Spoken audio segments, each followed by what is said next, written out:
اللہ ہو اور قرآن سے جاہل رہے، خدا کی قسم مولا کے مولائی بنو مگر نہ شاعروں سے نہ ذاکروں سے، مولائی بنائے گا قرآن۔ بھائی جتنے فضائل آل محمد کے قرآن میں ہیں اتنے کسی بک میں نہیں ہیں۔ دنیا کی کوئی بک ایسی نہیں ہے، کوئی کتاب ایسی نہیں ہے جس میں آل محمد کے اتنے فضائل ہوں۔ تو جوانوں، آپ کے اوپر واجب ہے قرآن پڑھنا۔ یہ جتنے بیٹھے ہیں، میں ہاتھ اٹھوا کے اپنی توہین نہیں کرانا چاہتا اور آپ کی بھی توہین نہیں کرنا چاہتا۔ اکثر لڑکے آپ میں وہ ہیں جو بی اے ہیں، ایم اے ہیں، پی ایچ ڈی ہیں، مگر نہیں ہے تو قرآن نہیں ہے۔ قرآن پڑھے لکھے آپ نہیں ہیں۔ تو اس لیے میری گزارش ہے آج کی مجلس میں، اور یہ میری نہیں اماموں کی گزارش ہے، پڑھنا تو پڑے گا، اس کے بغیر جنت ملنے والی، یہ تم کو جو ذاکر بتا رہے بالکل غلط بتا رہے، میں سب کا مخالف ہوں۔ جنت آپ کو قرآن کے بغیر ملنے والی، پڑھنا تو پڑے گا، مگر اب یہ طے آپ کو کرنا ہے کہ یہاں پڑھیں گے یا قبر میں۔ بتائیے ارادہ کیا بنا؟ اب قبر کی جو منزل ہے وہ سن لیجئے، یہ جہاں آپ بیٹھے ہیں یہاں گرمی بہت زیادہ ہو رہی ہے، اور نیچے کا جو کمرہ ہے اس میں اے سی چل رہی ہے، اور بھرپور گرمی میں آپ بیٹھے ہوئے ہیں، اور اے سی کا تالا آپ کے لیے کھلنے والا نہیں ہے، اس کی کچھ شرط ہے۔ تو اب مجھے آپ یہ بتائیے، آپ یہاں بیٹھنا گوارا کریں گے یا چاہیں گے جلدی سے اے سی کے روم میں چلا جاؤں گرمی میں؟ کیا چاہیں گے بتائیے جوانوں، آپ کیا چاہتے ہیں؟ اللہ نے بہترین موقع دیا آپ کو، آپ پاگل نہیں ہیں، آپ دیوانے نہیں ہیں۔ یہ نہیں کہ آپ ارے مولانا صاحب ہم کیسے پڑھ سکتے ہیں، اب ہم تو 40 سال کے ہو گئے، ہم تو 50 کے ہو گئے۔ کوئی کہتا جناب میں تو 60 سال میں ہو گیا، اب قرآن پڑھوں، پوتے کو پڑھاؤں گا۔ تو یہی سب سے بڑی جہالت ہے آپ کی۔ 50 کے ہو تو قرآن پڑھو، 70 کے ہو تو قرآن پڑھو، 80 کے ہو تو قرآن پڑھو۔ جب جاہل رہتے شرم نہ آئی، ارے بھائی جب جاہل رہتے شرم نہیں آ رہی ہے تو عالم بنتے کیا شرم آ رہی ہے؟ اچھا قرآن پڑھتے ہی وہ شرم آتی ہے، بس فتنہ بوتے شرم نہیں آتی، قوم کو لڑواتے شرم نہیں آتی، پارٹی بازی کراتے شرم نہیں آتی، ساری شرم ہے قرآن میں نہیں۔ خدا کی قسم آج یہ سلمان بھائی کے گھر کا ایک بہترین پیغام ہے جوانوں کو۔ اب تو آن لائن کلاسز چل رہی ہیں بھائی، کیا وہ جوان جو پوری رات 2 گھنٹے انٹرنیٹ استعمال کرتا ہے بستر پہ لیٹ کے، اور نہ جانے کیا کیا دیکھتا ہے، یہ پتہ نہیں کیا کیا دیکھتا ہے۔ آج یہ نہ سمجھیے کہ اپنی بیٹی کو پردے میں رکھ کے آپ یہ کہہ رہے ہیں میری بیٹی تو جناب گھر میں ہے، محفوظ ہے، پردے میں ہے۔ ارے پردے میں نہیں ہے اس وقت کوئی بھی، جب پوری دنیا ہی بیٹی کے ہاتھ میں دے دی۔ یہ موبائل، کیا پتہ کمبل میں لیٹ کے آپ کیا دیکھ رہے ہیں، کچھ پتہ ہے آپ کا؟ کیا پتہ میری بیٹی کیا دیکھ رہی ہے کمبل میں؟ دنیا نے اتنا ایڈوانس کر دیا ہے ہر چیز کو کہ اب آپ کو سمجھانے کی ضرورت۔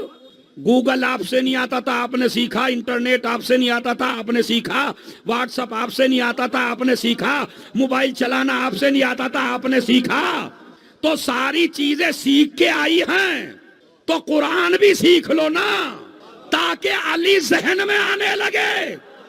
ایک جوان لڑکا خالی مجلس سے ارادہ کر کے اٹھ جائے کہ مولانا میں قرآن پڑھوں گا، ایک جوان کم سے کم وہ سورے تو پڑھی جائے گا جو نماز میں پڑھے جاتے ہیں۔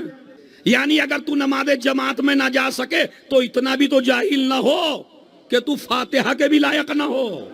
میں بہت بڑا جملہ کہہ دیا آپ کی خدمت میں۔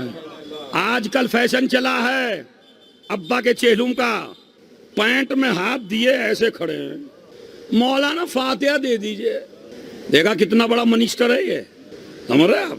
انتظام کر دیا ہے اچھے کھانے کا، انتظام کر دیا 72 کھانے کا۔ میں یہ نہیں کہتا 72 نہ رکھیے، آپ 1 کروڑ کھانے رکھ دیجئے، مگر اسی بیٹے کو رکھنے کا حق ہے جس نے باپ کو کھلایا بھی ہو۔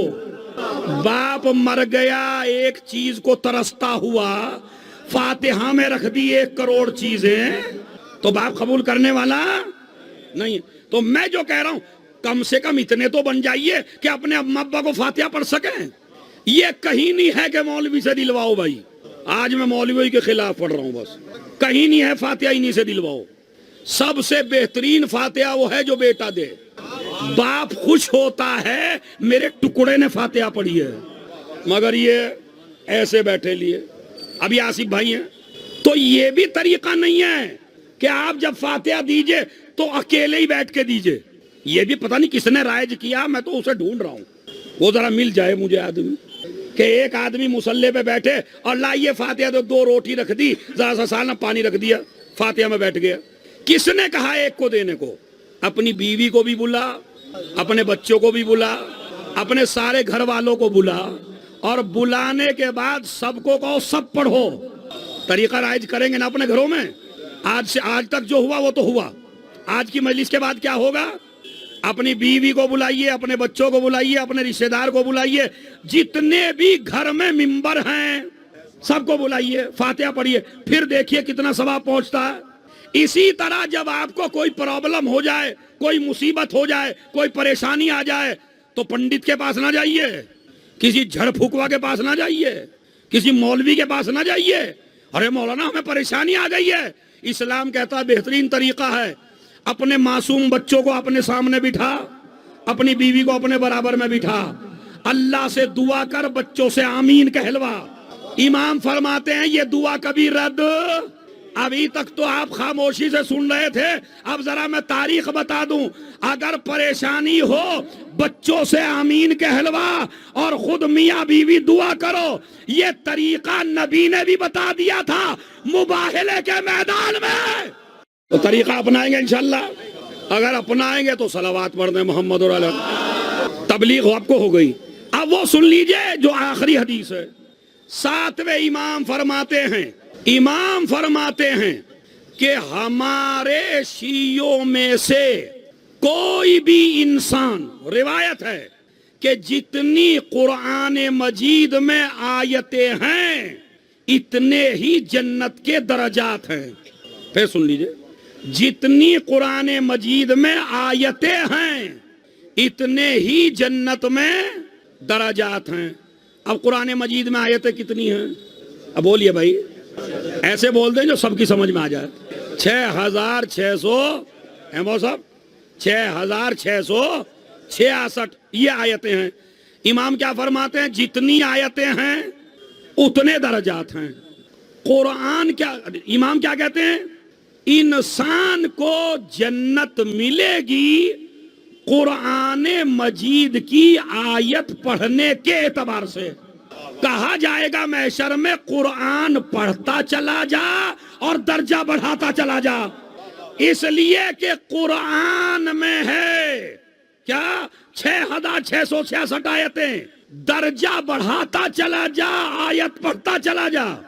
ایک آیت پڑھی 1 درجہ، 2 آیتیں پڑھی 2 درجے، سورہ حمد پڑھ دی 7 درجے، سورہ قل هو اللہ پڑھ دی 4 درجے، ایک پوری فاتحہ پڑھ دی. یعنی جتنی آیتیں پڑھتا چلا جائے گا درجات ملتے چلے جائیں گے. 2 ہی تو شرطیں ہیں جنت کی. درجہ بڑھانے کی شرط قرآن ہے، داخل ہونے کی شرط ولایت علی ہے.